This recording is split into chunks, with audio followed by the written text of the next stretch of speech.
अस्सलामुअलैकुम। ये हमारे आदिल भाई होते हैं लाहौर में, और ये अंगूर का स्टॉक भेजा इसने। ठीक ठाक अच्छा खासा स्टॉक है। वज़न इसका हमने कर लिया। जो मेरे बेटफार्म पाकिस्तान प्राइवेट लिमिटेड पाकिस्तान की ओवैध गवर्नमेंट से रजिस्टर्ड शुदा कंपनी है, जो आपको खरगोश देकर 12 साल तक इनके बच्चे ख़रीदने का एग्रीमेंट करती है।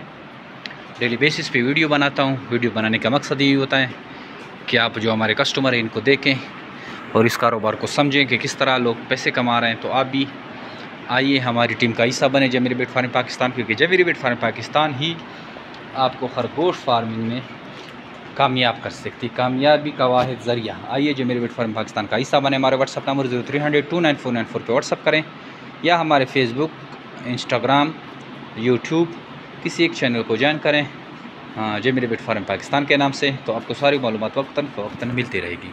अगर आपको व्हाट्सएप पे मालूमात चाहिए तो हमारे व्हाट्सअप नंबर 0300294494 पे अपना नाम और शहर का नाम व्हाट्सअप करें। आपको सारी मालूमात और फार्मिंग की रिगार्डिंग ट्रेनिंग भेज दी जाएगी। थैंक यू, अस्सलाम।